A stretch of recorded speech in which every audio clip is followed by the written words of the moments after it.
ಹೋಗ್ಬೋದಲ್ಲ, ಏನು ತೊಂದರೆ ಹೆಂಗಿದೆ ನೋಡಿ ಕಾಡು. ಇದೊಂದು ಕರಡಿ ಉದ್ಯಾನವನ. ಇಲ್ಲಿ ಕರಡಿಗಳ ಸಂಖ್ಯೆ ಜಾಸ್ತಿ ಇದೆ. ವಿಜಯ ಮಹಾಂತೇಶ್ವರ ಸ್ವಾಮೀಜಿಯವರು ಇಲ್ಲಿ ಸಿದ್ದೇಶ್ವರ ಅವರ ಆಶೀರ್ವಾದವನ್ನ ಪಡ್ಕೊಂಡು ತಪಸ್ ಮಾಡಿ ಚಿತ್ರಗಿ ಹತ್ರ ನೆಲೆಸ್ತಾರೆ ಅಂತ ರಾಮ ಪ್ರತಿಷ್ಠಾಪನೆ ಮಾಡಿದ್ದು ರಾಮೇಶ್ವರಲ್ಲಿ. ನಾಟ್ಯದಾರಿ ಬೆಟ್ಟಕ್ಕೆ ಆಲ್ ಆಫ್ ಯು ವೆಲ್ಕಮ್.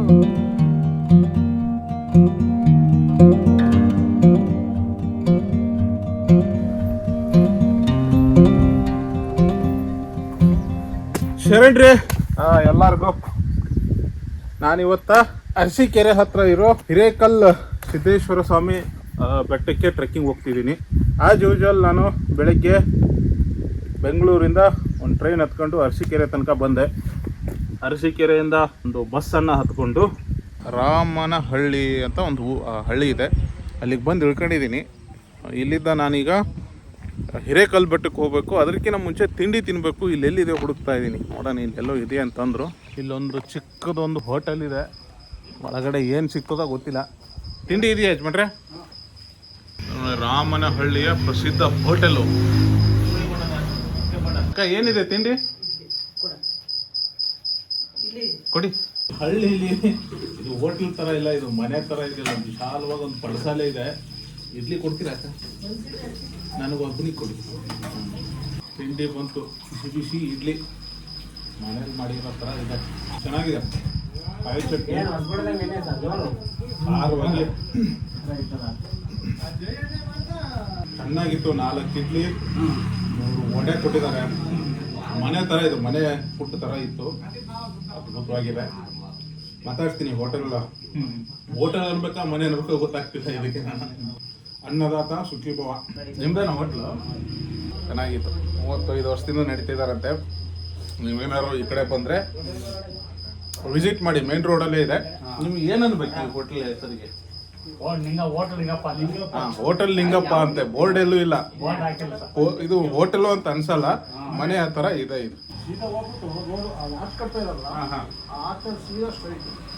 ಹೋಗ್ಬೋದಲ್ಲ, ಏನು ತೊಂದರೆ ಒಬ್ರು ಹಿರಿಯರು ಊರಿನ ಯಜಮಾನ್ರು ಬನ್ನಿ ಬೈಕಲ್ಲಿ ಒಂಚೂರು ಬಿಟ್ಟು ಕೊಡ್ತೀನಿ ಅಂತ ಹೇಳಿದ್ರು. ಅಂದರೆ ಪೂರ್ತಿ ಬೆಟ್ಟ ತನಕ ಬೈಕ್ ಹೋಗಲ್ಲ, ಪಾದದ ತನಕ ಬೈಕ್ ಹೋಗುತ್ತೆ. ಅದ್ರ ಮೇಲೆ ನಾವು ಆ ಫಾರೆಸ್ಟಲ್ಲಿ ನಡ್ಕೊಂಡೇ ಹೋಗ್ಬೇಕು, ಏನು ತೊಂದರೆ ಇಲ್ಲ ಅಂತಲೂ ಹೇಳಿದ್ದಾರೆ. ಇದು ಆರ್ಚು ಇನ್ನ ಕನ್ಸ್ಟ್ರಕ್ಷನ್ ಸ್ಟೇಜ್ ಅಲ್ಲಿದೆ. ತುಂಬಾ ಅದ್ಭುತವಾಗಿ ಮಾಡುವಂತ ಆರ್ಕಿಟೆಕ್ಚರ್ ಅಲ್ಲಿದೆ.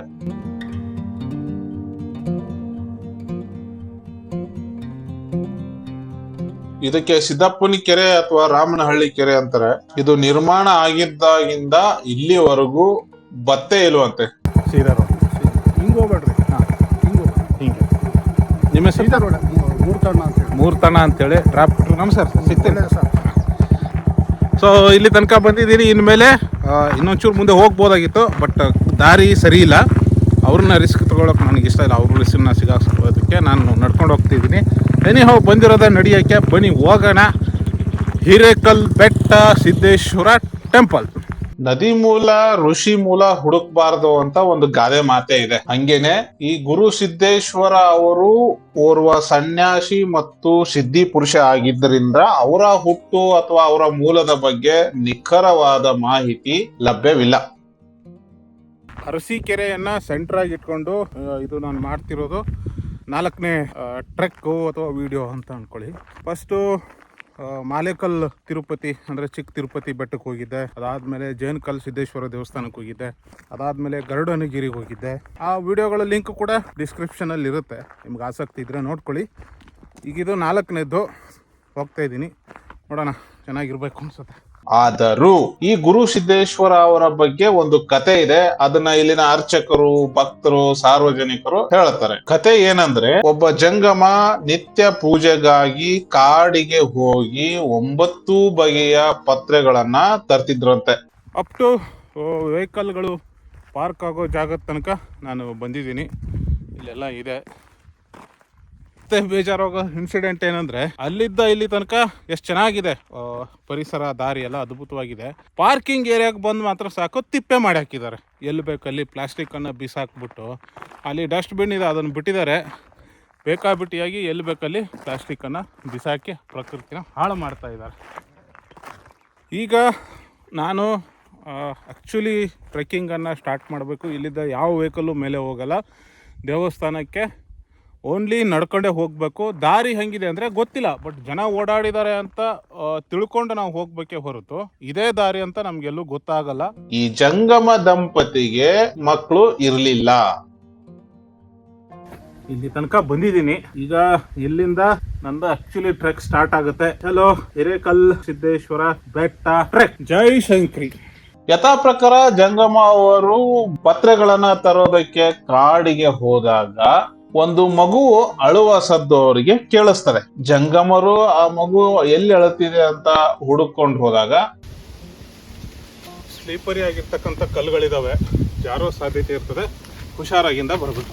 ಒಂದು ವಿಶಾಲವಾದ ಆಲದ ಮರದ ಕೆಳಗೆ, ಘಟ ಸರ್ಪದ ಕೆಳಗೆ ಅಂದ್ರೆ ಹೆಡೆಯ ಕೆಳಗೆ ಒಂದು ಮಗು ಅಳತಾ ಇರುತ್ತೆ. ಅದರ ಸುತ್ತಲೂ ಏನು ವ್ಯಾಘ್ರಗಳು ಅಂತ ಏನ್ ಕರಿತೀವಿ, ಹುಲಿ, ಚಿರತೆ ಇತ್ಯಾದಿಗಳು ಇರ್ತವೆ. ಆ ಮಗುವಿನ ಬಾಯಿಗೆ ನೇರವಾಗಿ ಒಂದು ಜೇನು ತುಪ್ಪ ತೊಟ್ಟಿಕ್ಕೋತರ ಒಂದು ಜೇನುಗೂಡು ಕೂಡ ಇರುತ್ತೆ. ಇಲ್ಲೊಂದು ಚಿಟ್ಟೆ ಇದೆ ನೋಡಿ, ನಮ್ಗೆ ಅನ್ಸೋದೇ ಇಲ್ಲ ಇದೊಂದು ಚಿಟ್ಟೆ ಅಂತ. ಈ ಸನ್ನಿವೇಶವನ್ನ ನೋಡಿದಂತಹ ಜಂಗಮರು ಆ ಮಗುವನ್ನ ತೆಗೆದುಕೊಂಡು ಹೋಗ್ಬೇಕು ಅಂತ ನಿರ್ಧಾರ ಬಟ್ ಅಲ್ಲೆಲ್ಲ ಕಾಡು ಪ್ರಾಣಿಗಳಿರ್ತವೆ ಸುತ್ತಲೂ, ಆ ಮಗುವಿನ ಸುತ್ತಲೂ. ತಾವು ಜಂಗಮರು ತಾವು ನಿತ್ಯ ಪೂಜೆ ಮಾಡ್ತಿದ್ದಂತಹ ದೇವರನ್ನ ಬೇಡ್ಕೋತಾರೆ. ಅವಾಗ ಈ ಮಗುವಿನ ಸುತ್ತ ಇದ್ದಂತಹ ಎಲ್ಲಾ ಘಟಸರ್ಪ ಮತ್ತು ವ್ಯಾಘ್ರಗಳು ಅಲ್ಲಿಂದ ದೂರವಾಗಿ ಹೋಗ್ತವೆ. ನಂತರ ಮಗುವನ್ನ ಎತ್ಕೊಂಡಂತಹ ಈ ಜಂಗಮರು ಸೀದಾ ಮನೆಗೆ ಹೋಗಿ ತಮ್ಮ ಮಡದಿಗೆ ನಡೆದಿದ್ದನ್ನೆಲ್ಲನೂ ವಿವರವಾಗಿ ಹೇಳ್ತಾರೆ. ಫಸ್ಟ್ಗೆ ಒಂದು ದೇವಸ್ಥಾನ ಸಿಗುತ್ತಿಲ್ಲಿ, ಯಾವುದು ಅಂತ ಗೊತ್ತಿಲ್ಲ, ನೋಡೋಣ.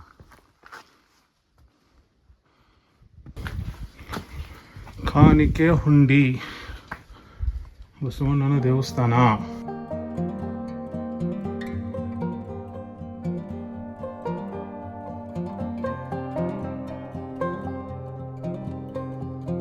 ಇಷ್ಟು ಗ್ಯಾಪಲ್ಲಿ ಹೆಜ್ಜೆ ಹಾಕೊಂಡು ಹೋಗ್ಬೇಕು. ಸೊ ಈ ಗುಡಿನ ನೋಡ್ಕೊಂಡು ಮುಂದೆ ಹೋಗ್ತಿದ್ದೀನಿ. ಹಿಂಗೆ ಮೇಲಕ್ಕೆ ಹೋಗ್ಬೇಕು. ಆ ತಾಯಿಗೆ ಖುಷಿ ಆಗ್ಬಿಡ್ತದೆ ಈ ಮಗುವನ್ನ ನೋಡಿದ ತಕ್ಷಣ. ಗಂಡ ಹೆಂಡತಿ ಇಬ್ರು ಖುಷಿ ಆಗ್ತಾರೆ. ಅವತ್ತೇ ಆ ದಿನನೇ ಆ ಮಗುವಿಗೆ ನಾಮಕರಣವನ್ನ ಮಾಡ್ತಾರೆ. ಅವರೇ ಸಿದ್ದೇಶ್ವರರು ಅಂತ ಒಂದು ಮಾಹಿತಿ ಇದೆ. ಈ ಸಿದ್ದೇಶ್ವರರ ನಾಮಕರಣ ಮಾಡುವಾಗಲೂ ಕೂಡ ಒಂದು ಅಲ್ಲಲ್ಲಿ ಕಲ್ಲಿನ ದಾರಿ ಇದೆ, ಈ ತರ ಪವಾಡನೆ ನಡೆದು ಹೋಗ್ತದಂತೆ. ನಾಮಕರಣ ಕಾರ್ಯಕ್ರಮದಲ್ಲಿ ಈ ಚಿಕ್ಕ ಚಿಕ್ಕ ಬಟ್ಲುಗಳಲ್ಲಿ ಸಂಪ್ರದಾಯದಂತೆ ಆಹಾರವನ್ನ ಅವರು ತಯಾರಿ ಮಾಡಿ ಇಟ್ಟಿರ್ತಾರೆ. ಹೀಗೆ ಚಿಕ್ಕ ಚಿಕ್ಕ ಬಟ್ಲಲ್ಲಿ ತಯಾರು ಮಾಡಿದ ಆಹಾರವನ್ನೇ ಇಡೀ ಊರಿಗೆ ಹಂಚಿ ಇನ್ನ ಉಳಿದಿತ್ತು ಅಂತ ಈ ಕಥೆಯಲ್ಲಿ ಬರ್ತಕ್ಕಂಥದ್ದು ಒಂದು ಸನ್ನಿವೇಶ. ಸಿದ್ದೇಶ್ವರರು 5 ವರ್ಷ ಪ್ರಾಯಕ್ಕೆ ಬರ್ತಾರೆ. ತಂದೆ ತಾಯಿಗಳ ಆಶೀರ್ವಾದವನ್ನ ಪಡ್ಕೊಂಡು ಲೋಕ ಸಂಚಾರಕ್ಕೆ ಹೊರಡ್ತಾರೆ. ಟೈಮ್ ಹೊಂಬಾಳೆ, ತೆಂಗಿನಕಾಯಿಯ ಹೂವಿನ ಹೊಂಬಾಳೆ ಕೈಲಿ ಹಿಡ್ಕೊಂಡಿದೀನಿ. ಸ್ಮೂತಾಗಿ ಚೆನ್ನಾಗಿದೆ. ಮುಸ್ಲಿಂ ಮೇಲೆ ಪೂಜೆಗೆ ಹೋದ್ರಲ್ಲ ಅವ್ರು ಕೆಡ್ಕೊಂಡು ಹೋಗಿರ್ಬೇಕು. ಸಖತ್ತಾಗಿದೆ. ಚಿಕ್ಕ ಚಿಕ್ಕದಾಗಿ ಕಾಯಿ ಬಿಡೋದಕ್ಕೆ ಆಗ್ತಾ ಇತ್ತಂತದ್ದು ಹೊಂಬಾಳೆ ಇದು. ಹೀಗೆ ಸಂಚಾರವನ್ನ ಕೈಗೊಳ್ಳುತ್ತಾ ಒಂದು ದಿನ ಅವರು ಇಲ್ಲೇ ಪಕ್ಕದಲ್ಲಿದ್ದಂತಹ ಜೇನು ಕಲ್ಲಿಗೆ ಆಗಮಿಸ್ತಾರೆ. ಅಲ್ಲಿನ ಸಾರ್ವಜನಿಕರ ಬೇಡಿಕೆಯಂತೆ ಅಲ್ಲಿರ್ತಕ್ಕಂತಹ ರೋಗ ರುಜಿನ ಕಷ್ಟ ಕಾರ್ಪಣ್ಯಗಳನ್ನ ನಿವಾರಣೆ ಮಾಡ್ಬೇಕು ಅಂತ ಕೇಳ್ತಾರೆ. ಅದಕ್ಕೆ ಒಪ್ಪದಂತಹ ಸಿದ್ದೇಶ್ವರ ಸ್ವಾಮೀಜಿ ಅವರು ಅಲ್ಲಿ ಪಾದಗಳನ್ನ ಊರಿ ಜನರ ಕಷ್ಟ ಕಾರ್ಪಣ್ಯಗಳಿಗೆ ಅವರು ನಿವಾರಣೆಯನ್ನ ಮಾಡ್ತಿದ್ರು. ಇಲ್ಲೊಂದು ಬಂಡೆ ಮೇಲೆ ನಿಂತ್ಕೊಂಡಿದೀನಿ. ಈಗ ಹತ್ತ ಬಂದ್ಮಲ್ಲ, ಈಗ ಇಳಿಬೇಕು ಸ್ವಲ್ಪ ಹೊತ್ತು. ಬಟ್ ಆ ಇಳಿಯೋದಕ್ಕಿಂತ ಮುಂಚೆ ಆ ಎದುರುಗಡೆ ಬೆಟ್ಟನ ನೋಡ್ಬಿಟ್ರೆ ಹೆವೆನ್ ತೋರಿಸ್ತೀನಿ ನೋಡಿ ನಿಮ್ಗೆ.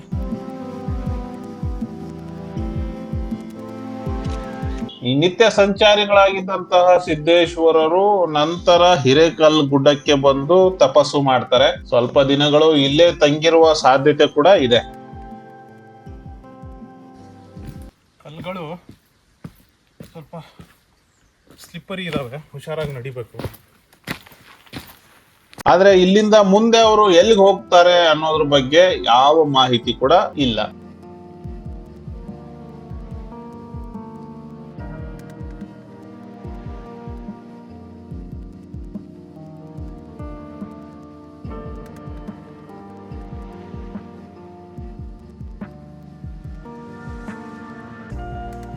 ಒಂದು ಐತಿಹಾಸಿಕ ಮೂಲಗಳ ಪ್ರಕಾರ ಹೈದರಾಲಿ ಈ ಪ್ರದೇಶವನ್ನ ವಶಪಡಿಸಿಕೊಂಡ ನಂತರ, ಅಂದ್ರೆ ಈ ನಾಗಪುರಿ ಫಾರೆಸ್ಟ್ ಅನ್ನ ವಶಪಡಿಸಿಕೊಂಡ ನಂತರ ಇದೇ ಹಿರೇಕಲ್ಲು ಗುಡ್ಡದ ಮೇಲೆ ಒಂದು ಕೋಟೆಯನ್ನ ಕಟ್ಟಿಸಿದ್ದ ಅಂತ ಹೇಳ್ತಾರೆ. ಇತಿಹಾಸ ಪುಟದಲ್ಲಿ ಆ ತರ ಮಾಹಿತಿ ಇದೆ. ಆದ್ರೆ ಇಲ್ಲಿ ನೋಡಿದಾಗ ಆ ತರಹದ ಯಾವುದೇ ಕುರುಹುಗಳು ಇಲ್ಲ.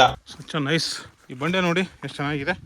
ಇದೊಂದು ವಿಶಾಲವಾದ ಅರಣ್ಯ ಆಗಿರೋದ್ರಿಂದ ಅನೇಕ ಪೌರಾಣಿಕ ಸ್ಥಳಗಳು ಮತ್ತು ಐತಿಹಾಸಿಕ ಸ್ಥಳಗಳು ಅಲ್ಲಲ್ಲೇ ಇರೋದ್ರಿಂದ ಬೇರೆ ಕಡೆ ಎಲ್ಲಾದ್ರೂ ಕೋಟೆಯ ಕುರುಹುಗಳು ಇರಬಹುದೇನೋ, ನನಗೂ ಗೊತ್ತಿಲ್ಲ. ಸಾರ್ವಜನಿಕರು ಅಂದ್ರೆ ಇಲ್ಲಿಯ ಸ್ಥಳೀಯರೇ ಅದನ್ನ ದಯವಿಟ್ಟು ಕಮೆಂಟ್ ಮಾಡಿ ನನಗೆ ತಿಳಿಸ್ಬೇಕು. ಇದು ಸ್ವಲ್ಪ ದೂರ ಫ್ಲಾಟ್ ಏರಿಯಾ ಇದೆ, ಫಾರೆಸ್ಟ್, ಹಳ್ಳ ನೋಡಿ, ನೀರು ಹರಿಯುವಂಥ ಜಾಗ, ಬಟ್ ನೀರಿಲ್ಲ. ಈಗ ನಾವು ಇದನ್ನ ದಾಟ್ಕೊಂಡು ಹಿಂಗೆ ಹೋಗ್ಬೇಕು. ಸಿದ್ದೇಶ್ವರ ಸ್ವಾಮೀಜಿ ಅವರು ಜೇನುಕಲ್ ಪ್ರದೇಶದಲ್ಲಿದ್ದಾಗ ತಿಮ್ಮಪ್ಪ ನಾಯಕ ಅಂತ ಒಬ್ಬ ಪಾಳೆಗಾರ ಇಲ್ಲಿ ಆಡಳಿತ ಮಾಡ್ತಿದ್ದ. ಯಾರಿಗೂ ದಾನ ನೀಡಿದ ಗುಣವೇ ಅಲ್ಲ ತಿಮ್ಮಪ್ಪ ನಾಯಕನದ್ದು.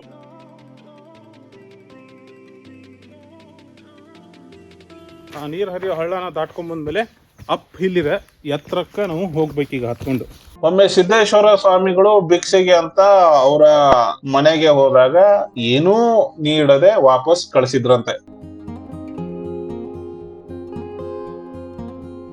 ಸಾರ್ವಜನಿಕರು ಬೇರೆ ಬೇರೆ ಹರಕೆಗಳನ್ನ ಕಟ್ಕೊಂಡು ಇಲ್ಲಿ ಈ ತರ ಕಲ್ಲುಗಳನ್ನ ಜೋಡಿಸಿ ಹೋಗ್ತಾರೆ. ಅದೊಂದು ಹರಕೆಯ ಪ್ರತೀಕ. ಅದು ಈ ತರ ಕಲ್ಲುಗಳನ್ನ ಇಟ್ಟಿರೋರು. ಆದ್ರೆ ಯಾವ್ಯಾವ ಹರಕೆ ಅಂತ ನನಗಂತೂ ಗೊತ್ತಿಲ್ಲ.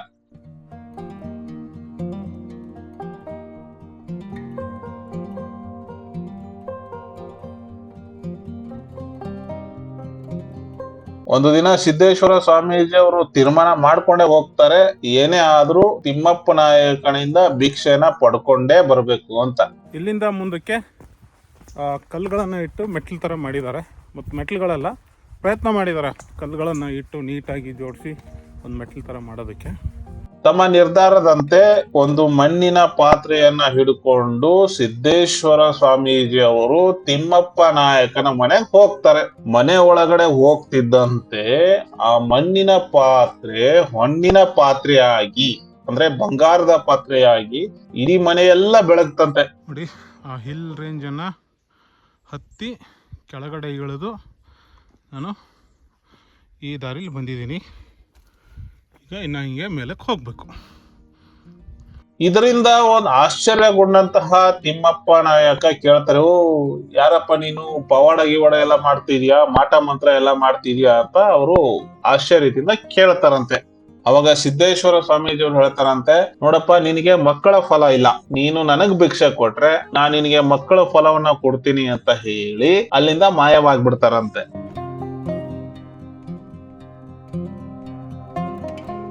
ಇಲ್ಲಿ ಮಾರ್ಕ್ ಮಾಡಿದ್ದಾರೆ ದಾರಿ ಅಂತ ಹೇಳಿ. ಈ ಸನ್ನಿವೇಶದಿಂದ ಸ್ವಲ್ಪ ಆಶ್ಚರ್ಯಗೊಂಡು ಭ್ರಮೆಯಲ್ಲಿದ್ದಂತಹ ತಿಮ್ಮಪ್ಪ ನಾಯಕ ಈ ಭ್ರಮೆಯಿಂದ ಹೊರಗ್ ಬರ್ಬೇಕು ಅಂತ ಹೇಳಿ ಒಂದು ದಿನ ನಾಗಪುರಿ ಅರಣ್ಯಕ್ಕೆ ಬೇಟೆ ಆಡಲು ಬರ್ತಾನೆ. ನೋಡಿ, ಫಾರೆಸ್ಟ್ ಎಷ್ಟು ಗ್ರೀನಿಶ್ ಆಗಿದೆ, ತುಂಬಾ ಅದ್ಭುತವಾಗಿದೆ ನೋಡೋದಕ್ಕೆ. ನಾಗಪುರಿ ರಿಸರ್ವ್ ಫಾರೆಸ್ಟ್ ಇದು. ನಾವೀಗ ಹಿಂಗೆ ಮೆಟ್ಲತ್ಕೊಂಡು ಹೋಗ್ಬೇಕು.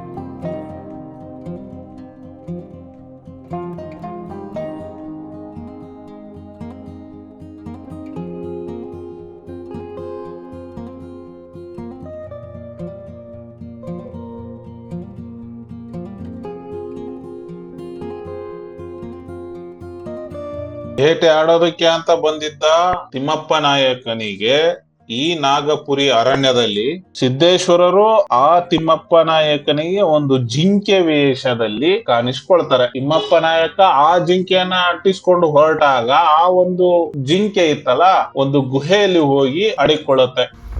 ನೋಡಿ, ಕುಡಿದು ಹೆಂಗ್ ಗಲೀಜು ಮಾಡಿ ಹೋಗಿದ್ದಾರೆ. ತಿಮ್ಮಪ್ಪ ನಾಯಕ ಅದನ್ನ ಬೆನ್ನು ಹೊತ್ಕೊಂಡು ಆ ಗುಹೆ ಒಳಗಡೆ ಹೋದಾಗ ಅವನಿಗೆ ಒಂದು ಅಶರೀರವಾಣಿಯಿಂದ ಆಜ್ಞೆ ಆಗುತ್ತಂತೆ, ಇಲ್ಲಿ 8 ಕಂಬಗಳ ದೇವಸ್ಥಾನವನ್ನ ನೀನು ನಿರ್ಮಾಣ ಮಾಡಬೇಕು, ಅದರಿಂದ ಭಕ್ತರಿಗೆ ಒಳ್ಳಿತಾಗ್ತದೆ. ಅವಾಣಿಯಂತೆ ತಿಮ್ಮಪ್ಪ ನಾಯಕ 8 ಕಂಬಗಳ ದೇವಸ್ಥಾನವನ್ನ ಕಟ್ಟಿಸ್ತಾನಂತೆ. ಆ ದೇವಸ್ಥಾನ ಈಗ್ಲೂ ಇದೆ ನೋಡಿ. ಇದು ದೇವಸ್ಥಾನದ area. Finally welcome to Hirekal Siddeshwara ಬೆಟ್ಟ.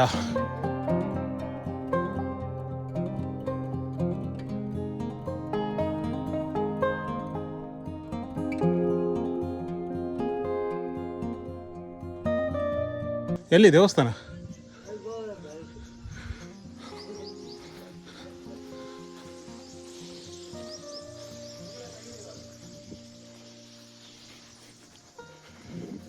ಇದು ದೇವಸ್ಥಾನ, ಪೂಜೆ ಮಾಡ್ತಿದ್ದಾರೆ.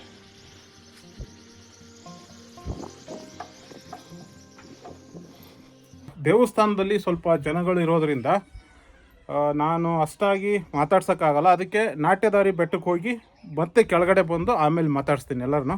ಲೆಟ್ಸ್ ಗೋ ನಾಟ್ಯದಾರಿ ಬೆಟ್ಟ. ಈ ಮಂಟಪದಿಂದ ನೇರವಾಗಿ ಹೋದರೆ ಸಿದ್ದೇಶ್ವರ ದೇವಸ್ಥಾನಕ್ಕೆ ಹೋಗ್ತೀವಿ. ಅದೇ ಇಲ್ಲಿ ಎಡಗಡೆ ತಿರ್ಕೊಂಡು ಮೇಲಕ್ಕೆ ಹೋದರೆ ನಾಟ್ಯದಾರಿ ಬೆಟ್ಟಕ್ಕೆ ಹೋಗಿ ಕೆಳಗಡೆ ಬರ್ತೀವಿ. ಮೇಲಕ್ಕೆ ಹಾಂ ಹೌದಾ? ಆಮೇಲೆ ಬಂದು ಎರಡೂ ದೇವಸ್ಥಾನದ್ದು ಕ್ಷೇತ್ರ ಮಹಿಮೆ ಏನಂತ ತಿಳ್ಕೊಳ್ಳೋ ಪ್ರಯತ್ನ ಮಾಡ್ತೀನಿ. ಬಸವಣ್ಣನ ಚಿತ್ರ ಇದೆ, ಪ್ರಳದ ನಾಂದಿಯಾರ್.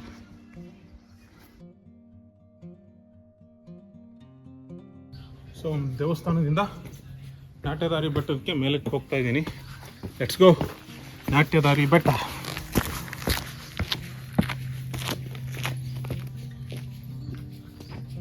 ಇಲ್ಲೊಂದು ಪುರಾತನ ಮಂಟಪ ಇದೆ. ಇದು ಓಲ್ಡ್ ಸ್ಟ್ರಕ್ಚರ್. ಇದನ್ನ ನೋಡ್ಕೊಂಡು ಹಂಗೆ ಮೇಲಕ್ಕೆ ಹೋಗ್ತಾ ಇದೀನಿ ಈಗ.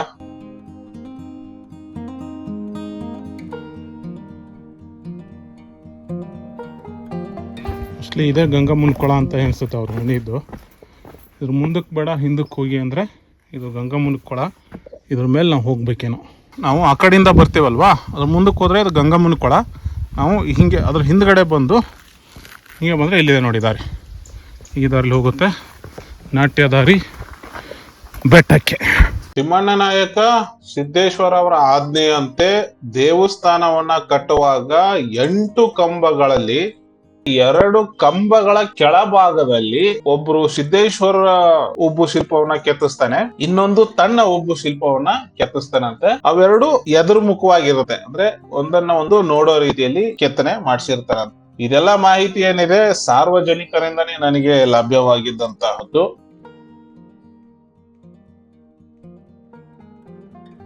ಹೆಂಗಿದೆ ನೋಡಿ ಕಾಡು. ಇದೊಂದು ಕರಡಿ ಉದ್ಯಾನವನ. ಇಲ್ಲಿ ಕರಡಿಗಳ ಸಂಖ್ಯೆ ಜಾಸ್ತಿ ಇದೆ.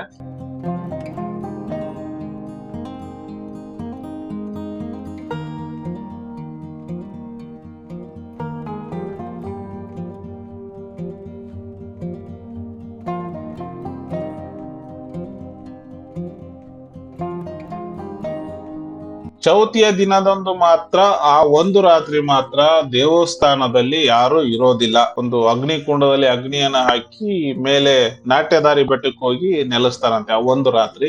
ಇದೊಂದು ಮಿಡ್ ಡೆನ್ಸ್ ಫಾರೆಸ್ಟ್ ಅಂತ ಹೇಳ್ಬೋದು ನಾವು ಇದಕ್ಕೆ. ಅದ್ಭುತವಾಗಿದೆ. ಬೆಟ್ಟದ ದೇವಸ್ಥಾನದಿಂದ ಮೇಲೆ ಅಂತೂ ಫಾರೆಸ್ಟ್. ಇವತ್ತು ಕೂಡ ಒಬ್ಬನೇ ಇದ್ದೀನಿ. ಐ ಥಿಂಕ್ ಆಲ್ರೆಡಿ ಯಾರು ಬರ್ತಾರೆ ಅನ್ಕೊಂಡಿದ್ದೆ, ಯಾರು ಬಂದಿಲ್ಲ. ಹೋಗ್ತಾ ಇದ್ದೀನಿ ಇನ್ನ ಮೇಲಕ್ಕೆ. ಈ ಸ್ಟೀಪನ್ನು ಹತ್ಕೊಂಡು ಮೇಲಕ್ಕೆ ಹೋಗ್ಬೇಕು. ಚಲೋ. ದೇವಸ್ಥಾನದಿಂದ ಮೇಲಕ್ಕೆ ಹೋಗೋದಕ್ಕೆ ಈ ರೀತಿಯಾದ ಒಂದು ಅರಣ್ಯ ಇರುತ್ತೆ. ಜನರ ಓಡಾಟ ತುಂಬಾ ಕಡಿಮೆ. ತುಂಬಾ ಜನ ಟ್ರೆಕ್ಕರ್ ಗಳಿಗೆ ನಮ್ಮ ರಾಜ್ಯದಲ್ಲಿ ಇಂಥ ಒಂದಿಷ್ಟು ಸ್ಥಳಗಳು ಇದಾವೆ ಅನ್ನುವ ಮಾಹಿತಿ ಇಲ್ಲ.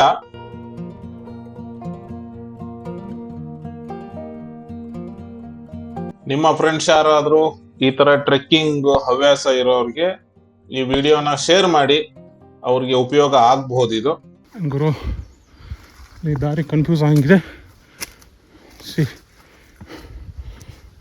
ಮೋಸ್ಟ್ಲಿ ನಾವು ಎಡಗಡೆಗೆ ಟರ್ನ್ ಆಗಬೇಕು.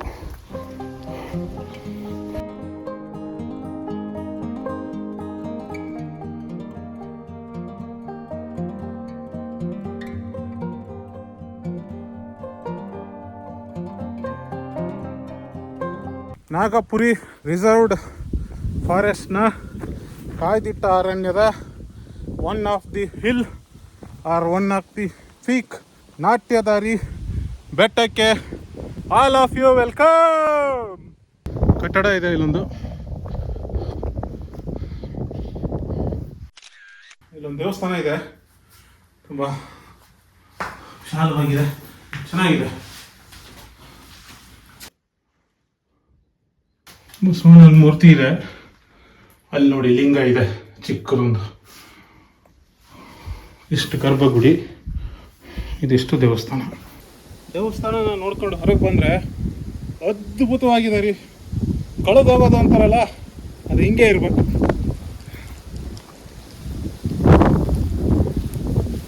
ಇಲ್ಲಿ ಕೆರೆ ಕಾಣಿಸ್ತಿದೆಯಲ್ಲ, ಆ ಕಡೆ ಒಂದು ಕಾಣಿಸ್ತಿದೆ ನೋಡಿ, ಆ ಊರು. ಆ ಕೆರೆಯಿಂದ ಹಿಂಗೆ ಹಾಸಿ ಈ ಫಾರೆಸ್ಟನ್ನೆಲ್ಲ ದಾಟ್ಕೊಂಡು ನಾನು ಇಲ್ಲಿ ಈ ಫಾರೆಸ್ಟ್ ಎಲ್ಲ ಹಾಸ್ಕೊಂಡ್ಬಿಟ್ಟು ಇಲ್ಲಿ ದೇವಸ್ಥಾನ ಕಾಣ್ತಿದೆ ನೋಡಿ, ಸಿದ್ದೇಶ್ವರ ದೇವಸ್ಥಾನ. ಅದನ್ನು ನೋಡಿಕೊಂಡು ಈ ಫಾರೆಸ್ಟಿಂದ ಒಳಗಡೆ ಹಾಸಿ ಹಿಂಗಾಸಿ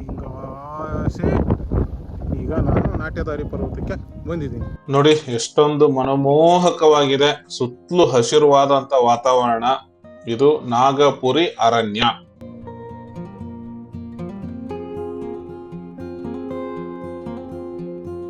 ಇಲ್ಲೊಂದು ಕೊಳ ಇದೆ, ಮಿನಿ ಕೊಳ.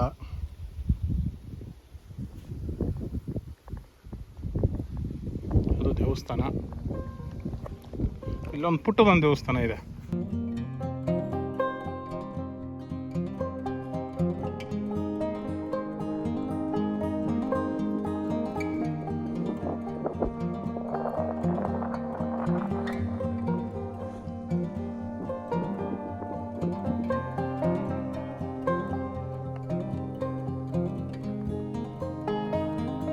ನಾನೀಗ ಈ ದೇವಸ್ಥಾನದ ಹಿಂದ್ಗಡೆ ಹೋಗೋದಕ್ಕೆ ಪ್ರಯತ್ನ ಮಾಡ್ತಾ ಇದ್ದೀನಿ. ಅಲ್ಲೇನಿದೆ ನೋಡೋಣ.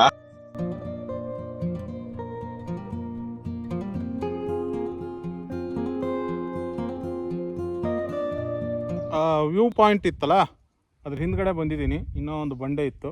ಫಾರೆಸ್ಟು ತುಂಬ ಚೆನ್ನಾಗಿದೆ, ಅದ್ಭುತವಾಗಿದೆ, ಸುತ್ತಲೂ ನೋಟ. ಇದು ಬೆಟ್ಟದ ಹಿಂದಿನ ಭಾಗದಲ್ಲಿರ್ತಕ್ಕಂಥ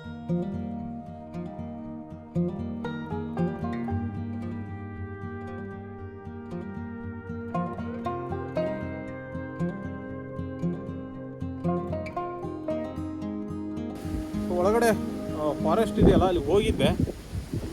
ಜಾಗ ಇದೆ, ಪರವಾಗಿಲ್ಲ. ಇಲ್ಲಿ ದೇವಸ್ಥಾನ ಇದೆ. ಈಗ ದೇವಸ್ಥಾನ ನೋಡಿಕೊಂಡು ನಾನು ಎಡಗಡೆಗೆ ಹೋದರೆ ವಾಪಸ್ಸು ಸಿದ್ದೇಶ್ವರ ದೇವಸ್ಥಾನದ ಹತ್ರ ಹೋಗ್ತೀನಿ. ಫಾರೆಸ್ಟನ್ನು ಹತ್ತಿ ಬರೋವಾಗ ಒಂದೀಟು ಗಾಳಿ ಇರಲಿಲ್ಲ. ತುಂಬ ಒಂಥರ ಆ ಕಡೆ ಸೆಕೆನೂ ಇಲ್ಲ, ಈ ಕಡೆ ಬಿಸಿಲು ಇಲ್ಲ, ಗಾಳಿನೂ ಇಲ್ಲ, ಹಂಗಿತ್ತು ವೆದರು. ಬಟ್ ಈ ನಾಟ್ಯಧಾರಿ ಬೆಟ್ಟದ ಮೇಲೆ ಬಂದು ಕೂತ್ರೆ ಹಿತ ಆನಂದ, ಪರಮಾನಂದ, ಅದ್ಭುತವಾಗಿದೆ. ಇಲ್ಲಂತೂ ಇಲ್ಲಿ ನಾವು ಟೆಂಟ್ ಹಾಕ್ಬೋದು ನೈಟು. ಬಟ್ ಇಲ್ಲಿ ಹಾಕ್ಬೋದು ಇಲ್ಲೋ ಗೊತ್ತಿಲ್ಲ. ಕೆಳಗಡೆ ದೇವಸ್ಥಾನ ಇತ್ತಲ್ಲ, ಈಗ ನಾನು ಹೋಗ್ತೀನಿ ಆಮೇಲೆ ಅಲ್ಲಿಗೆ. ಅಲ್ಲಿ ನಾವು ಟೆಂಟ್ ಹಾಕ್ಕೊಂಡ್ರೆ ನೋಡೋಣ ಅಲ್ಲಿ ಏನಾರ ಅನುಕೂಲ ಇದೆಯಾ ಅಂತ. ಅಫ್ಕೋರ್ಸ್ ಒಂದು ವಿಚಾರ ಅಂತೂ ಗ್ಯಾರಂಟಿ, ಅಲ್ಲಿ ನಾವು ಟೆಂಟ್ ಹಾಕ್ಬೋದು. ನೋಡೋಣ ಅಲ್ಲಿ ಆಮೇಲೆ ಹೋಗ್ತೀನಿ. ಇನ್ನೊಂದು ಸ್ವಲ್ಪ ಹೊತ್ತು ಟೈಮ್ ಸ್ಪೆಂಡ್ ಮಾಡಿ ಆರಾಮಾಗಿ ಕೂತ್ಕೊಂಡು ಆಮೇಲೆ ಅಲ್ಲಿಗೆ ಹೋಗ್ತೀನಿ. ಪ್ಲೇಸಿಂದ ಇಳಿದು ಹೋಗೋಕ್ಕೆ ಮನಸ್ಸೇ ಬರ್ತಿಲ್ಲ. ಒಂದೊಳ್ಳೆ ಪುಸ್ತಕನ ತಂದು ಒಂದು ಸ್ವಲ್ಪ ನೀರು, ಒಂದು ಸ್ವಲ್ಪ ತಿಂಡಿಗಿಂತ ಸ್ವಲ್ಪ ತಿಂಡಿ ತಂದರೆ ಒಳ್ಳೆಯದು. ಇಲ್ಲಾಂದರೆ ಇಲ್ಲೇ ದೇವಸ್ಥಾನದಲ್ಲಿ ಊಟ ಕೊಡ್ತಾರೆ ಮಧ್ಯಾಹ್ನ. ಒಂದೊಳ್ಳೆ ಪುಸ್ತಕನ ತೊಗೊಂಬಂದು ಇಲ್ಲೇ ಊಟ ಮಾಡಿ ಓದ್ತಾ ಕೂತ್ಬಿಟ್ರೆ ಒಂದು ಪುಸ್ತಕ ಓದಿ ಮುಗಿಸ್ತೀವಿ. ಇಲ್ಲ ಅಂದರೆ ನಾವೇ ಸ್ವರ್ಗಲೋಕಕ್ಕೆ ಹೋಗ್ಬಿಟ್ಟು ಕೆಳಗೆ ಇಳಿತಾ ಇದ್ದೀವಿ. ಹೋಗೋಣ. ಇಳಿಯೋವಾಗ ಸ್ವಲ್ಪ ನೋಡ್ಕೊಂಡು ಇಳಿಬೇಕು. ಕಲ್ಲುಗಳು ಹಂಗಿದಾವೆ, ದಾರಿ ಇದೆಯಲ್ವಾ. ಸೊ ಕಲ್ಲುಗಳಿರೋದ್ರಿಂದ ಆರಾಮಾಗಿ ನಿಧಾನಕ್ಕೆ ಇಳಿದ್ರು ನಡೀತದೆ. ಏನು ಅವಸರ ಮಾಡೋಕ್ಕೆ ಹೋಗ್ಬಾರ್ದು ಇಳಿಯೋವಾಗ. ಈ ಒಣಗಿರೋ ಕಲ್ಲು ಮೇಲೆ ಒಣಗಿರೋ ಎಲೆಗಳು ಏನಾರು ಬಿದ್ದರೆ ದಯವಿಟ್ಟು ಆ ಎಲೆಗಳ ಮೇಲೆ ಕಾಲಿಡೋ ಪ್ರಯತ್ನ ಮಾಡಿಬಿಡಿ, ಸ್ಲಿಪ್ ಆಗುತ್ತೆ. ಸಾಧ್ಯವಾದಷ್ಟು ಕಲ್ಲು ಮೇಲೆ ಒಣಗಿರೋ ಎಲೆಗಳಿದ್ದಾಗ ಅದನ್ನು ಅವಾಯ್ಡ್ ಮಾಡೋದಕ್ಕೆ ಟ್ರೈ ಮಾಡಿ. ನಾನೀಗ ಗಂಗಮ್ಮನ ಕೊಳದ ಹತ್ರ ಇದ್ದೀನಿ. ಈ ಗಂಗಮ್ಮನ ಕೊಳದ ಒಂದು ವಿಶೇಷ ಅಂದರೆ ಈ ನೀರು ಎಲ್ಲಿಂದ ಬರುತ್ತೆ ಅನ್ನೋದೇ ಗೊತ್ತಿಲ್ಲ. ನೋಡಿ ಎಷ್ಟು ಗಲೀಜು ಮಾಡಿದ್ದಾರೆ ಇಲ್ಲಿ.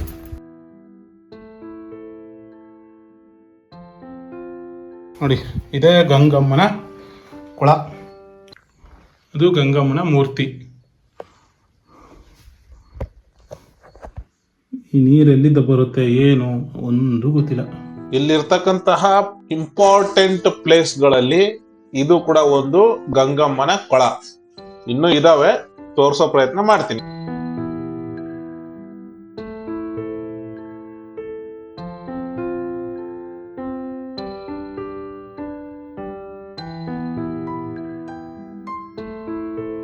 ಈ ಗಂಗಮ್ಮನ ಕೊಳದ ಇನ್ನೊಂದು ಭಾಗ ಅಂದರೆ ಇಲ್ಲಿದೆ ನೋಡಿ. ಇದು ಕೂಡ ಒಂದು ಭಾಗ. ಈ ನೀರು ಕೂಡ ಅಲ್ಲಿಂದ ಬರುತ್ತೆ, ಬಟ್ ಎಲ್ಲಿಗೆ ಬರುತ್ತೆ ಏನು ಅಂತ ಗೊತ್ತಿಲ್ಲ.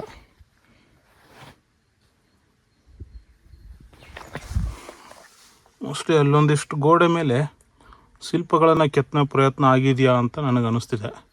Not sure.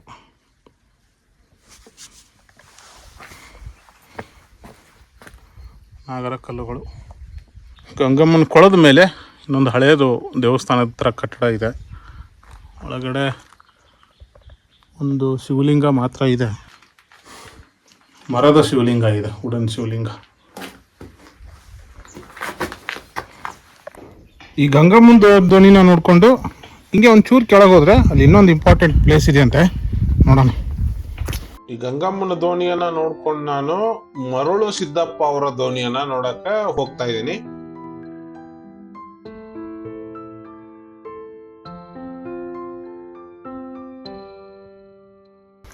ಇದೇ ನೋಡಿ ಮರಳು ಸಿದ್ದೇಶ್ವರ ಅವರ ದೋಣಿ. ಒಂದ್ಸರಿ ಭೀಕರವಾದಂತಹ ಬರಗಾಲ ಬಂದಾಗ ಈ ಕಪೂರು ಮರಳು ಸಿದ್ದೇಶ್ವರ ಸ್ವಾಮೀಜಿಯವರು ಏನು ಮಾಡ್ತಾರೆ, ಒಂದು ದೊಣ್ಣೆನ ತಗೊಂಡು ಹೊಡಿತಾರಂತೆ ಇಲ್ಲಿ ಬಂಡೆಯಲ್ಲಿ. ಆವಾಗ ಉದ್ಭವವಾದಂತಹ ದೋಣಿ ಇದು. ಅಲ್ಲಿಂದ ಇಲ್ಲಿವರೆಗೂ ಎಂಥದೇ ಬರಗಾಲ ಬಂದರೂ ಕೂಡ ಈ ದೋಣಿಯಲ್ಲಿ ನೀರು ಖಾಲಿಯಾಗಿರೋ ಉದಾಹರಣೆನೇ ಇಲ್ವಂತೆ.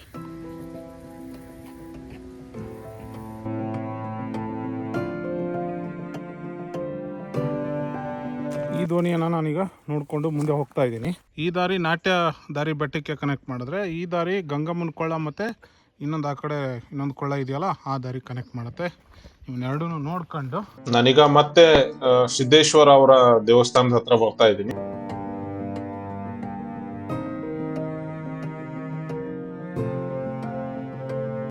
ಇದು ಕೂಡ ಒಂದು ಪ್ರಾಚೀನ ಕಟ್ಟಡ. ಸದ್ಯಕ್ಕೆ ಜನರು ವಿಶ್ರಾಂತಿಯನ್ನ ಪಡ್ಕೊಳ್ಳೋದಕ್ಕೆ ಈ ಕಟ್ಟಡನ ಬಳಕೆ ಮಾಡ್ಕೋತಾ ಇದ್ದಾರೆ. ಹೂರ್ಣದ ಕಲ್ಲು ನೋಡಿ ಎಷ್ಟು ದೊಡ್ಡದಿದೆ. ಅಷ್ಟು ದೊಡ್ಡ ಹೂರ್ಣದ ಕಲ್ಲನ್ನು ನಾನು ಫಸ್ಟ್ ಟೈಮ್ ನೋಡ್ತಾ ಇರೋದು. ಎಷ್ಟು ಅರಿತಿರ್ಬೋದು ಅಂತ, ಇಲ್ಲಿಂದ ಇಲ್ಲಿ ತನಕ. ಯಪ್ಪ. ದೇವಸ್ಥಾನದ ಮುಂದಿರತಕ್ಕಂತಹ ಗರುಡಗಂಬ ಇದು, ಅಥವಾ ದೀಪಸ್ತಂಭ.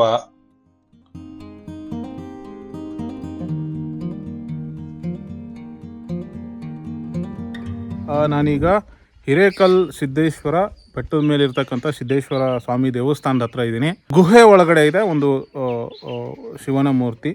ಇಲ್ಲಿನ ಕ್ಷೇತ್ರ ಮಹಿಮೆ ಏನು ಅನ್ನೋದನ್ನು ಇಲ್ಲಿರೋರ ಹತ್ರ ಕೇಳಿ ತಿಳ್ಕೊಳ್ಳೋ ಪ್ರಯತ್ನ ಮಾಡೋಣ. ಮೇಲ್ನೋಟಕ್ಕೆ ಇದೊಂದು ಐತಿಹಾಸಿಕ ಸ್ಥಳ ಅಂತ ಅನ್ನಿಸ್ತದೆ. ಕಟ್ಟಡದ ರಚನೆ ಇತಿಹಾಸ ಕಾಲದಲ್ಲಿ ಕಟ್ಟಿರುವಂತಹ ಆಕೃತಿಯನ್ನು ಹೋಲ್ತವೆ. ಸಾಧ್ಯವಾದಷ್ಟು ಅದ್ರ ಬಗ್ಗೆ ತಿಳ್ಕೊಳ್ಳೋ ಪ್ರಯತ್ನವನ್ನು ಮಾಡ್ತೀನಿ. ಬನ್ನಿ ನೋಡೋಣ. ದೇವಸ್ಥಾನದಲ್ಲಿ ಒಂದು ಒಳ್ಳೆಯ ಅನುಕೂಲ ಅಂತಂದರೆ ನೀರಿನ ವ್ಯವಸ್ಥೆ ಚೆನ್ನಾಗಿದೆ. ಸೊ ಯಾವುದಕ್ಕೂ ನೀರಿಗೇನು ತೊಂದರೆ ಆಗೋದಿಲ್ಲ. ಪುರಾಣಗಳ ಮಂಟಪ ಇದೆ. ಆಮೇಲೆ ಇದು ಮುಂದಿನ ರಚನೆ ಏನಿದೆ ಅದು ಇತ್ತೀಚಿನದ್ದು. ಹಿಂದ್ಗಡೆ ಮೇಲ್ಗಡೆ ಏನು ಕಟ್ಟಡ ಕಾಣಿಸ್ತಿದೆಯಲ್ಲ ಅದು ಪುರಾತನವಾದಂತಹ ಕಟ್ಟಡ.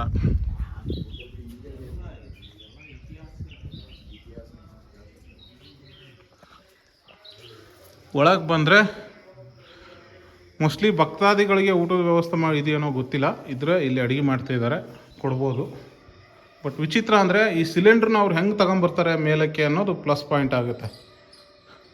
ಹೊತ್ಕೊಂಡು ಬರಬೇಕಲ್ಲ ಅದನ್ನ. ಕಂಬಗಳು ಕಲ್ಲಿಂದು, ಮೇಲ್ಛಾವಣಿ ಕೂಡ ಕಲ್ಲಲ್ಲಿ ಮಾಡಿರ್ತಕ್ಕಂಥದ್ದು. ಇದು ಮೇಲ್ಛಾವಣಿ. ಕಂಬಗಳ ಕೆಳಗೆ ಇರತಕ್ಕಂತಹ ಈ ಎರಡು ಉಬ್ಬು ಚಿತ್ರಗಳು ತುಂಬಾ ವಿಶೇಷ. ಇದರಲ್ಲಿ ಒಬ್ಬರದು ತಿಮ್ಮಪ್ಪ ನಾಯಕರದಿದ್ರೆ ಇನ್ನೊಬ್ಬರದು ಗುರು ಸಿದ್ದೇಶ್ವರ ಅವರ ಉಬ್ಬು ಶಿಲ್ಪ ಇದೆ. ಸಿದ್ದೇಶ್ವರ ಸ್ವಾಮೀಜಿ ಅವರು ಯಾವಾಗ್ಲೂ ತಮ್ಮ ಎದುರಿಗೇನೆ ಇರಬೇಕು ಅಂತ ತಿಮ್ಮಪ್ಪ ನಾಯಕ ಈ ರೀತಿ ಕೆತ್ತನೆ ಮಾಡಿಸಿರ್ತಾನೆ. ದ್ವಾರಪಾಲಕರ ಕೈಯಲ್ಲಿ ತ್ರಿಶೂಲ ಮತ್ತು ಡಮರುಗದ ಅಂದರೆ ಅಗೇನ್ ನಂದಿ ಮತ್ತು ಶಿವನ ದ್ವಾರಪಾಲಕರಾಗಿರ್ತಾರೆ. ಒಳಗಡೆ ಹೋಗೋಣ. ನಂದಿ ಮತ್ತು ಭೃಂಗಿ ಅವರು. ಇದೊಂದು ಗುಹೆ, ದೊಡ್ಡ ಕಲ್ಲು ಬಂಡೆ ನೋಡಿ ಗುಹೆ ಇದೆ.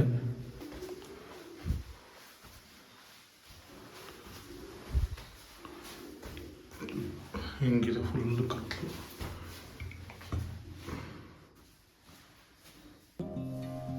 ಇಲ್ಲಿದೆ ನೋಡಿ ಮೂರ್ತಿಗಳು.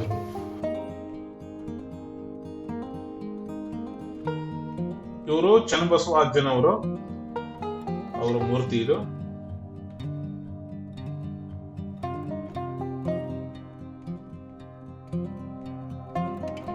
ಈ ಸ್ಥಳದ ಇನ್ನೊಂದು ಆರಾಧನೆ ಅಂತಂದರೆ ಸುತ್ತಮುತ್ತಲು ಗ್ರಾಮಸ್ಥರು ಪ್ರತಿದಿನ ಒಂದು ತಿಂಗಳು ಪ್ರತಿದಿನ ಪೌರ್ಣಮಿ ದಿನ ಮತ್ತು ವಿಶೇಷ ಪ್ರತಿ ಒಂದು ವರ್ಷದಲ್ಲಿ ಎಷ್ಟು ಹುಣ್ಣಿಮೆಗಳು ಬರ್ತಾವಲ್ವ ಅಷ್ಟು ಹುಣ್ಣಿಮೆಗಳ ಕಾಲ ಒಂದೊಂದು ಊರವ್ರು ಬಂದು ಇಲ್ಲಿ ಪೂಜೆನ ಮಾಡ್ತಾರೆ, ಅಡುಗೆನ ಮಾಡ್ತಾರೆ, ಅನ್ನ ಸಂತರ್ಪಣೆ ಕಾರ್ಯಕ್ರಮ ಇಟ್ಕೋತಾರೆ. ಈ ವರ್ಷ ಯಾರ್ಯಾರು ಏನೇನು ಅಂತ ಇಲ್ಲೊಂದು ಬೋರ್ಡ್ ಇದೆ, ತೋರಿಸ್ತೀನಿ ನೋಡಿ ನಿಮಗೆ. ಇದು ಒಂದು ವರ್ಷದಲ್ಲಿ ಬೆಟ್ಟಸಿದ್ದೇಶ್ವರ ಸ್ವಾಮಿ ಕ್ಷೇತ್ರದಲ್ಲಿ ನಡೆಯುವಂತಹ ಪ್ರತಿ ಹುಣ್ಣಿಮೆಯಲ್ಲಿ ಒಂದೊಂದು ಗ್ರಾಮಸ್ಥರು ಬಂದು ಇಲ್ಲಿ ಅನ್ನ ಸಂತರ್ಪಣೆ ಮತ್ತು ಪೂಜೆಯನ್ನು ಮಾಡ್ತಾರಂತೆ. ಈ ಸಿದ್ದೇಶ್ವರ ಸ್ವಾಮೀಜಿಯವರ ರಥೋತ್ಸವ ಮತ್ತು ಚನ್ನಬಸವಜ್ಜಯ್ಯನವರ ಆರಾಧನೆ ಬಂದಾಗ ಮಾತ್ರ ಇಡೀ ಊರವರೆಲ್ಲ ಒಟ್ಟಾಗಿ ಮಾಡ್ತಾರೆ. ಸೊ ಈಗ ನೆಕ್ಸ್ಟ್ ಬರುವಂಥದ್ದು 27ನೇ ತಾರೀಕು, ಇನ್ನು 2 ಡೇಸಲ್ಲಿದೆ. ಚನ್ನಬಸವಜ್ಜಯ್ಯನವರ ಆರಾಧನೆ ಅಂತೆ ಸುಮಾರು 2,000 ಜನ ಸೇರ್ತಾರಂತೆ. ಆದ್ಮೇಲೆ 26ನೇ ತಾರೀಕು ಲಾಸ್ಟು ಹುಣ್ಣಿಮೆ, ಅದನ್ನು ಹೊನ್ನಕಟ್ಟ ಗ್ರಾಮಸ್ಥರು ಇಲ್ಲಿ ಮಾಡಿಕೊಡ್ತಾರಂತೆ. ಇದು ಇಲ್ಲಿನ ವಿಶೇಷ ಆಚರಣೆ. ಎಲ್ಲ ಸ್ಟವ್ ನೋಡಿ, ಎಲ್ಲ ವ್ಯವಸ್ಥೆ ಇದೆ ಮಾಡೋದಕ್ಕೆ. ಒಂದು ದೊಡ್ಡ ದೊಡ್ಡ ಪಾತ್ರೆಗಳೆಲ್ಲ ಇದೆ. ಅಲ್ಲಿ ದೊಡ್ಡ ದೊಡ್ಡ ನೀರಿನ ವ್ಯವಸ್ಥೆ ಇದ್ದಾವೆ. ಹಾಲು, ಇಲ್ಲೊಂದು ದೊಡ್ಡ ವಿಶಾಲವಾದ ಹಾಲಿದೆ. ತುಂಬ ದೊಡ್ಡದಿದೆ ಇದು, ನೋಡಿ ಎಷ್ಟು ದೊಡ್ಡದಿದೆ. ನಾಗವೇದಿ ಏನು ಕಾರ್ಯಕ್ರಮ ನೀವು ಬಂದಿರೋದು? ಇಲ್ಲಿ ಮಂಡ್ಯ ತೆಗ್ಸಕ್ಕೆ ಬಂದ್ವಿ, ಮಾಡಂಗಿಲ್ಲ ಅಂತ ಅಪ್ಪಣೆ ಕೊಡಲಿಲ್ಲ. ತರಕ್ಕೆ ಹೋಯ್ತಾರೆ, 101 ಅಡಿ ಹಾಕ್ಬೇಕಾಗ ಹಂಗಾಗಿ ಅಪ್ಪಣೆ ಕೊಡಲಿಲ್ಲ, ಅದಕ್ಕೆ ತರಕ್ಕೆ ಕಳಿಸಿದ್ದೀವಿ. ಅಡಿಕೆ ವಿಜಯ ಮಹಾಂತೇಶ್ವರ ಸ್ವಾಮೀಜಿಯವರು ಶಿಶುವಾಳದಲ್ಲಿ ಹುಟ್ಟುಕೊಳ್ತಾರೆ. ಇಲ್ಲಿ ಸಿದ್ದೇಶ್ವರ ಅವರ ಆಶೀರ್ವಾದವನ್ನು ಪಡ್ಕೊಂಡು ತಪಸ್ ಮಾಡಿ ಮುಂದೆ ಹೋಗಿ ಅವರು ಬಾಗಲಕೋಟೆ ಚಿತ್ತರಿಗೆ ಹತ್ರ ನೆಲೆಸ್ತಾರೆ ಅಂತ ಇಲ್ಲೊಂದು ಬೋರ್ಡ್ ಹಾಕಿದ್ದಾರೆ.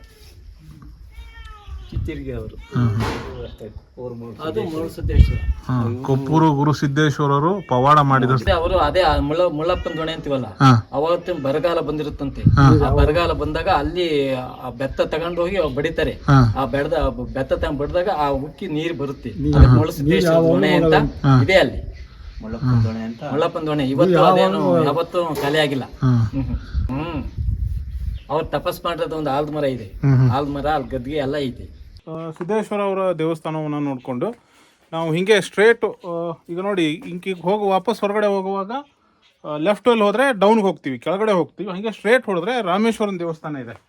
ಸ್ವಾಮಿಗಳು ಹೋಗ್ತಿದಾರಲ್ಲ ಆ ದಾರಿಲಿ ಹೋಗೋಣ.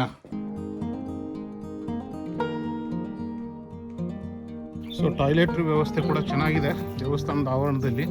Good place. ಬಟ್ ಭಕ್ತಾದಿಗಳು ಮಾತ್ರ ಗಲೀಜು ಮಾಡ್ಕೋಬಾರ್ದು ಅಷ್ಟೇ.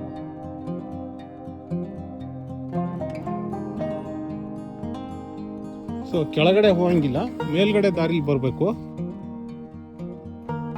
ಇದು ಒಂದು ವಿಶಾಲವಾದ ಬಂಡೆ ನೋಡಿ, ಇಲ್ಲೊಂದು ಗುಹೆ ಥರ ಇದೆ.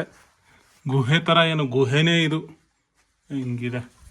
ಅಲ್ಲಿದ್ದ ಬಂದರೆ ಇಲ್ಲಿದೆ ನೋಡಿ ರಾಮೇಶ್ವರನ ದೇವಸ್ಥಾನ. ಇದು ಕೂಡ ಗುಹೆ.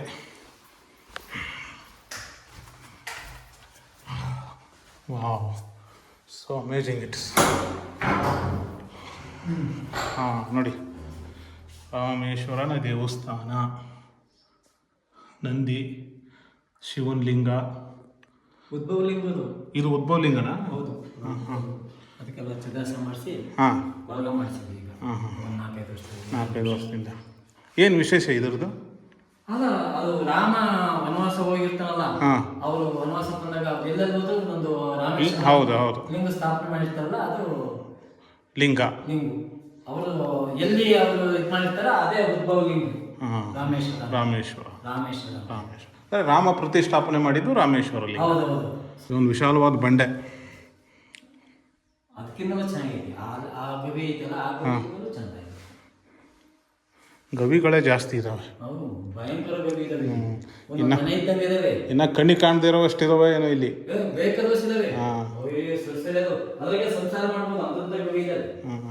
ಸೊ ಪ್ರಸಾದದ ವ್ಯವಸ್ಥೆ ಇರ್ತದೆ. ಇಲ್ಲಿ ತಟ್ಟೆಗಳಿರ್ತವೆ, ಅವನ್ನ ತಗೊಂಡು ಹೊರಗಡೆ ನಲ್ಲಿ ಇದೆಯಲ್ಲ ಅಲ್ಲಿ ಬೇಕಾದ್ರೆ ತೊಳ್ಕೊಳ್ಳಿ ಒಂದ್ಸಾರಿ.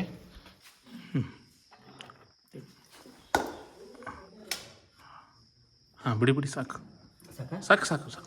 ಅನ್ನ ಜಾಸ್ತಿ ಹಾಕಿಸ್ಕೊಂಡು ಕೆಡಿಸ್ಕೋಬಾರ್ದು ಸುಮ್ಮನೆ.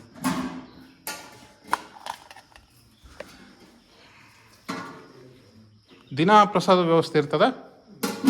ಬಂದವ್ರಿಗೆ ಇನ್ನೇನು ಮಾಡೋಕ್ಕಾಗತ್ತೆ, ಒಬ್ರಿಬ್ರು ಬಂದಾಗ ಕೊಡ್ತೀವಿ. ಜಾಸ್ತಿ ಜನ ಬಂದ್ರೆ ಏನು ಮಾಡಲ್ಲ. ಜಾಸ್ತಿ ಜನ ಬಂದರೆ ಅವ್ರು ಮಾಡ್ತೀವಿ. ಓ, ಅದಕ್ಕೆಲ್ಲ ವ್ಯವಸ್ಥೆ ಮಾಡಿಕೊಡ್ತೀರಾ? ಜಾಸ್ತಿ ಜನ ಬಂದವ್ರು ಮಾಡ್ತೀವಿ.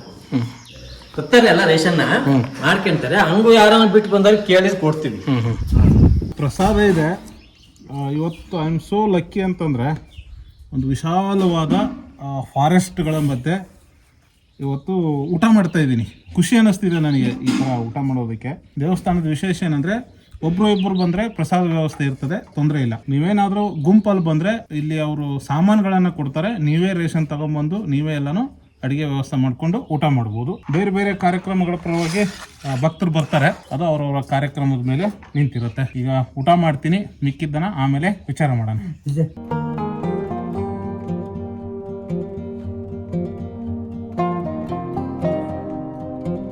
ಇಂಥ ಸ್ಥಳಕ್ಕೆ ಬಂದಾಗ ಊಟ ಆದ್ಮೇಲೆ ದಯವಿಟ್ಟು ತಟ್ಟೆನ ನೀಟಾಗಿ ತೊಳಿರಿ, ಯಾಕಂದ್ರೆ ಅದೇ ತಟ್ಟೆಯಲ್ಲಿ ಇನ್ನೊಬ್ರು ಊಟ ಮಾಡ್ತಾರೆ.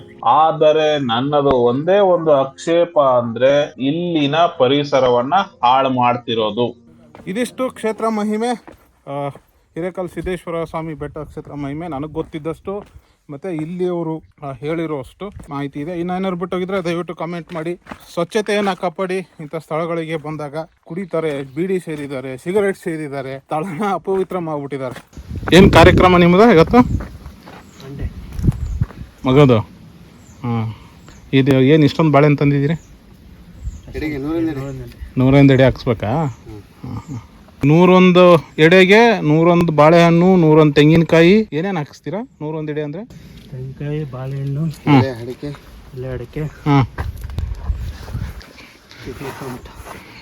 ಟೊಮೊಟೊ, ಕಾಯಿ. ಅರಣ್ಯ ಇಲಾಖೆಗೆ ನಂದೊಂದು ಮನವಿ, ದಯವಿಟ್ಟು ಇಲ್ಲಿ ಗಾರ್ಡ್ಗಳನ್ನು ನೇಮಿಸಿ. ಬರೋರೆಲ್ಲ ಬೀಡಿ ಸಿಗರೇಟು ಸೇಯ್ತಾರೆ. ಇನ್ನು ಸ್ವಲ್ಪ ದಿನಕ್ಕೆ ಹುಲ್ಲು ಒಣಗುತ್ತೆ. ಒಂದೇ ಒಂದು ಕಿಡಿ ಸಿಕ್ಕರೆ ಸಾಕು, ಇಡೀ ಕಾಡೇ ಭಸ್ಮ ಆಗಿಬಿಡುತ್ತೆ. ಸೊ ನೀವು ಈಗೇನಾದ್ರು ಎಚ್ಚೆತ್ಕೊಳ್ಳದೆ ಹೋದರೆ ಮುಂದೆ ಭಾರಿ ಅನಾಹುತವನ್ನು ಫೇಸ್ ಆಗಬಹುದು. ಒಂದಂತೂ ನಿಜ, ಸಿದ್ಧಿ ಪುರುಷರು ತಮ್ಮ ತಪಸ್ಸಿಗೆ ಇಂತಹ ಪವಿತ್ರ ಸ್ಥಳಗಳನ್ನ ಆಯ್ಕೆ ಮಾಡಿಕೊಂಡು ತಪಸ್ ಮಾಡಿ ಜನರ ಕಷ್ಟ ಕಾರ್ಪಣ್ಯಗಳಿಗೆ ಸ್ಪಂದನೆ ಮಾಡ್ತಾ ಇದ್ರು. ಆದ್ರೆ ಅವರನ್ನ ಆರಾಧಿಸುವ ನೆಪದಲ್ಲಿ ನಾವು ಇಲ್ಲಿನ ಪರಿಸರ ಪಾವಿತ್ರ್ಯಕ್ಕೆ ಧಕ್ಕೆ ತರ್ತಿರೋದಂತೂ ಸುಳ್ಳಲ್ಲ. ಇಲ್ಲಿನ ವ್ಯವಸ್ಥೆನ ನೋಡಿದ್ರೆ ನನಗೆ ಹಂಗ ಅನಿಸ್ತಿದೆ. ಸಿದ್ದೇಶ್ವರರನ್ನ ಭಕ್ತಿಯಿಂದ ಕಾಣ್ತಿರೋ, ಗೌರವದಿಂದ ಕಾಣ್ತಿರೋ ಅವರೆಲ್ಲರೂ ಕೂಡ ಇಲ್ಲಿನ ಪರಿಸರವನ್ನು ಅಷ್ಟೇ ಗೌರವದಿಂದ ಕಾಪಾಡಿಕೊಂಡು ಉಳಿಸ್ಕೋಬೇಕು. ದೇವಸ್ಥಾನದ ಆಡಳಿತ ಮಂಡಳಿ ಮತ್ತು ಅರಣ್ಯ ಇಲಾಖೆಗೆ ನನ್ನ ಮನವಿ, ದಯವಿಟ್ಟು ಈ ಕುರಿತು ಕ್ರಮ ತೆಗೆದುಕೊಳ್ಳಿ.